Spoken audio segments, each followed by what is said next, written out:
David Doblin, il est directeur de Transdev Mont-Blanc Bus, Audrey, qui opère dans l'ensemble de la vallée de l'Arve, de Genève, de Valorcine, et il est donc partenaire de l'éco-tremplin avec Radio Mont-Blanc dans la catégorie mobilité. Bonjour Monsieur Doblin. Bonjour à vous. Soyez le bienvenu dans la matinale des Super Leftos. Bonjour Monsieur Doblin. Alors ma première question, c'est comment va Transdev? On sait que c'est un peu la crise pour tout le monde. Est-ce que c'est aussi le cas pour Transdev? Alors, on a eu la chance d'avoir quand même un minimum d'activité qui a pu être maintenu pendant cette période de pandémie, puisqu'on est sur une activité de transport de personnes et qu'on avait une obligation de service à maintenir en minimum. Alors justement, parmi vos activités de transport, il y a quand même aussi tout ce qui est vers les stations, etc. Est-ce que ça n'a pas quand même eu une influence sur votre activité? Évidemment, effectivement, l'activité a été un petit peu réduite au niveau des stations, puisque les remontées étant fermées et que sur les ce qu'on appelle les skibus, nos activités étant d'emmener l'ensemble des touristes et puis des clients vers les remontées mécaniques, forcément, il y a eu moins d'offres à mettre en place. Alors, Monsieur Doblin, donc directeur de Transdev Mont-Blanc Bus, donc vous êtes partenaire de l'éco-tremplin dans la catégorie mobilité, ça tombe sous le sens. Qu'est-ce qui vous a plu? Qu'est-ce qui vous a fait dire oui? Moi, je pense à deux choses. La première, c'était Radio Mont-Blanc qui essaie de motiver des acteurs locaux, des acteurs et des entrepreneurs locaux, et de les regrouper au sein d'une action commune. Ça, c'est une première chose. Ensuite, je trouvais intéressant de pouvoir être porteur et accompagner des talents et des innovations locales sur cette vallée. Et puis, la troisième chose, c'est que tout ce qui est tourné au niveau de l'environnement, de la transition énergétique, est au cœur de nos préoccupations au sein de cette vallée. Oui, justement, on se dit, allez, une entreprise de transport, l'écologie, c'est pas forcément au cœur de leur stratégie. Et pourtant, si, à Transdev, vous mettez des choses en place. Oui, tout à fait. En fait, c'est quand même au cœur de nos activités et de notre métier même, puisque on travaille sur la mobilité et sur le regroupement de déplacements. Donc forcément, l'environnement et la transition énergétique est déjà dans notre activité, dans notre ADN, puisque c'est de favoriser les déplacements à plusieurs. Oui, parce que chaque personne qui prend finalement un bus, c'est quelqu'un qui ne prend pas sa voiture individuelle. Tout à fait. C'est exactement ça, qui va laisser sa voiture et qui va essayer de prendre avec d'autres le transport en commun. Donc ça, c'est un premier point. Deuxième point, c'est qu'effectivement, on a déjà développé cette réflexion à travers ne serait-ce que les motorisations des bus et des cars, à travers soit vers de l'électrique, du gaz, voire de l'hydrogène. On a essayé fin d'année dernière un bus à hydrogène sur Cluse qui promet une belle aventure par la suite. Donc oui, effectivement, on a déjà des premières actions au niveau de l'environnement. Et puis aussi des choses mises en place pour le vélo, c'est ça? Tout à fait. Alors le vélo qui se développe aussi sur nos vallées, avec les pistes cyclables, avec un certain nombre de mises en valeur au niveau du vélo en station également. Le vélo électrique aussi. Voilà, tout à fait.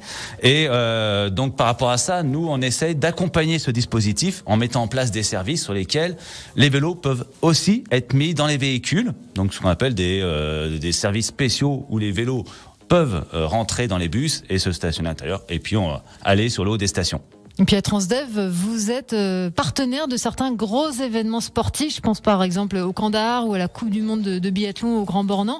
Parce que c'est à vous qu'on fait appel pour justement mettre en place des navettes pour éviter encore une fois l'accumulation de voitures individuelles. Oui, on est partenaire effectivement d'un certain nombre d'événements sur la vallée. Je venais d'en parler au niveau de l'UTMB. Donc on travaille sur le plan transport actuellement de l'UTMB pour accompagner, pour en même temps acheminer les coureurs vers les différents points de départ, transporter les accompagnateurs et puis rapatrier ceux qui ont besoin d'être rapatriés. Donc c'est des plans transport pour éviter effectivement ces déplacements en voiture. On travaille aussi sur un certain nombre d'événements comme Harley Days, normalement à Morzine, les Bonheurs du Môme, la Coupe du Monde de biathlon sur le Grand Bornand. Et tous ces événements, effectivement, on travaille pour essayer de créer des parkings regroupés pour les voitures et puis après emmener effectivement les différents spectateurs ou touristes justement jusqu'au lieu des événements. Alors David Doblin, directeur de Transdev Mont-Blanc Bus, on dit souvent dans la vallée de l'Arve, il n'y a pas assez de transports en commun, mais c'est en train de changer. Il y a des choses qui évoluent énormément sur la vallée de l'Arve parce que tout d'abord, quand on parle transport en commun, c'est l'ensemble. On a le train, le bus, le car, et puis après des petites navettes qui permettent d'aller au plus proche possible des lieux de destination. Le train s'est beaucoup développé avec le Léman Express, qui s'est développé pour venir rejoindre cette vallée. On a des lignes TGV qui viennent jusqu'à Cluse, et puis après un certain nombre de circuits et de cheminements en bus et en car qui permettent de rejoindre les stations.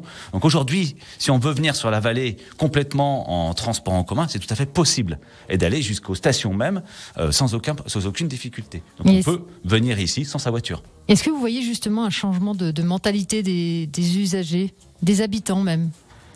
Alors, au niveau des usagers, puisqu'on est sur une vallée assez touristique, effectivement, on voit un développement de ces déplacements hors voiture. On voit une volonté de venir sur cette vallée et qui permet effectivement, et on le voit d'ailleurs avec des projets qui vont un peu plus loin, avec l'ascenseur valéen, avec le Funiflène, avec le Léman Express, pour pouvoir rejoindre cette vallée en transport collectif. Et puis après, ne plus avoir besoin de sa voiture. Après, on est sur une vallée traversante avec effectivement le tunnel du Mont Blanc qui permet de rejoindre aussi l'axe passant par Chamonix qui permet de rejoindre la Suisse et on est un peu pénalisé par rapport à ça. Mais on a quand même un développement de ces transports collectifs qui permettent de rejoindre ces stations sans se déplacer en voiture forcément. Alors à Transdev, vous le disiez, vous avez mis plusieurs choses en place, notamment des motorisations différentes pour vos bus au gaz, à l'électrique et bientôt peut-être à l'hydrogène, en tout cas on l'espère. Est-ce que au sein de même, auprès de vos salariés aussi, vous avez justement ce rôle-là de sensibilisation, de faire en sorte qu'il y ait peut-être un peu plus de volonté de réduire son empreinte carbone ? Alors, bien sûr, on essaye en interne de pouvoir favoriser les déplacements autres qu'en voiture. Donc, à travers, effectivement, d'abord, on est présent sur différents centres. Donc, de prendre des personnes en local, ça évite effectivement ces déplacements qui effectivement sont pénalisants pour l'environnement. On a également, au niveau de l'interne, un certain nombre de démarches environnementales avec le recyclage du papier, recyclage des huiles, recyclage de tout ce qui est derrière les transports, c'est-à-dire toute la mécanique et un petit peu tout ça. Donc, pour essayer de sensibiliser par rapport à l'environnement au niveau de l'entreprise. Alors David Daublin, donc Transdev est partenaire de l'éco-tremplin Radio Mont-Blanc en première édition cette année dans la catégorie mobilité. À quoi vous allez être sensible ? On va vous donner tous les dossiers des candidats et à quoi vous allez être sensible ? Je pourrais dire par rapport au talent qu'il y a derrière, aux innovations.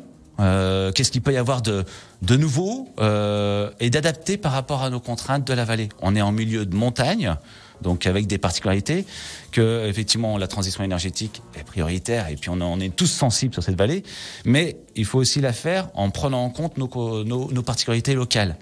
On évoquait assez souvent par rapport à l'hydrogène qui a une opportunité énorme en termes de développement, mais si on fait de l'hydrogène en amenant sur place des bouteilles par camion, ça n'a pas beaucoup de sens. L'objectif, c'est effectivement, et on en parlait dans l'ensemble des thèmes de l'écomobilité, c'est de faire ce cercle vertueux. C'est-à-dire avoir quelque chose qui corresponde à nos attentes et puis qui en même temps soit logique avec ce qu'on est capable de trouver sur place.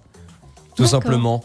Et peut-être qu'on découvrira de belles petites pépites écologiques et économiques, des petites structures qui se montent, des start-up comme on peut appeler ça, et qui seront donc soutenues par des grands comme par exemple Transdev, Pays du Mont Blanc, notamment en ce qui concerne la catégorie mobilité de cet éco-tremplin. Et puis justement, vous auditeurs, vous pourrez être au courant de tous les dossiers puisqu'on va organiser des soirées spéciales avec dans la famille Radio Mont Blanc justement où les candidats vont un peu s'affronter dans une espèce de battle. Exactement, donc ça sera le mois prochain, bien sûr, on vous en reparlera. Merci en tout cas David Daublin d'être venu nous expliquer tout cela, vos choix, et puis aussi de nous éclairer sur cette entreprise qui fait voyager des milliers de personnes dans nos pays de Savoie.